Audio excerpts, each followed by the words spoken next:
Hello my besties and frenemies! Welcome to my vlog! Happy lang tano kay natugtang nga maka-travel and now we are going to Malaysia. So gabi nga mo ang travel ani mga 8:20 p.m. and after 4 hours we arrived sa airport sa Malaysia. Mga kadlawon na siya, medyo kapoy-kapoy na and we still have to travel to KL, mga 45 minutes siguro from the airport padung sa among first accommodation. Dito mi mo pahuway before mi mo proceed sa among next destination kay medyo kapoy na ang wala pa mi pahuway. And kani padong nami sa exit sa exit sa ilang arrival hall.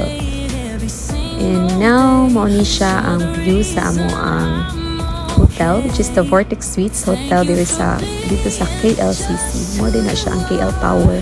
Mo daw na ang 7th tallest tower in the world according to Wikipedia. Okay, mo ni amo ang morning view. Hindi siya sa mata sa among hotel. And now, ready na mi to proceed sa among next destination. Waiting for check-out na mi ani. Then, waiting for the Grab para mo padung dito sa ilang terminal nga ginatawag nila og TPS. Mo na siya terminal nga na ang bus for Johor Bahru. Padung mi dito since ato mi mo stay inig maglaag mi sa Singapore dito mi sa Johor Bahru mo stay. And we are now traveling going to the terminal. Mo din ilang terminal diri. Sa dodagan silang terminal mo ni ang terminal nga na ang bus for Johor Bahru. And ang among gisakyan mo ang Causeway Link bus, a double-decker bus. And comfortable ra siya. Mas ganahan pa ko niya kaysa lingkuranan sa eroplano. Ang wala mi kaandam, wala mi ma-prepare is wala mi maniudto, nag-sandwich lang mi and nag-bound para masima-sima diri sa bus. But wala mi kahibaw dili pwede mo kaon na pay CCTV sulod sa bus. So napas mo ang bitok and after 2 hours kapin pa ang nag-stop over. Then after 4 hours niabot na ta sa Johor Bahru. Mga 7 PM kapin na siya. But hayag pa siya kay there sa Malaysia mga 7:30 PM to 8 pa siya mong ngit-ngit mo na medyo hayag pa bisag 7 PM kapin na siya. And medyo kapoy na gid ni ani and panggutom. And kay napas mo ang among mga bitok, that's why nagluya na ang among mga fest. Bugat pa jud kaayo mga gipangdala. Mo na nga ang among unang gibuhat is mangita og pagkaon. So we thought lami siya kay more Filipino food ito siya tan-aon but dili kaayo kang ilahang rice diri is na coconut milk. So di kaayo.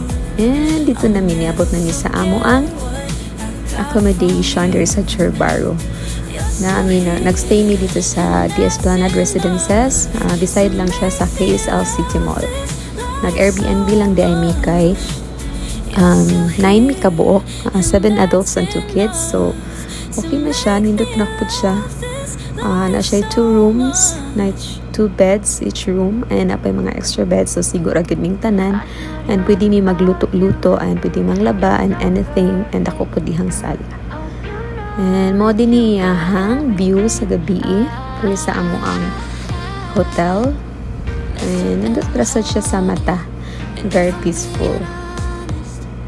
Then since gipanggutom wala mi ma-satisfied sa among kaon, nangita mi pagkaon sa ubos. Daghan din siya tusok-tusok barbecue dito tapad lang sa KSL City Mall.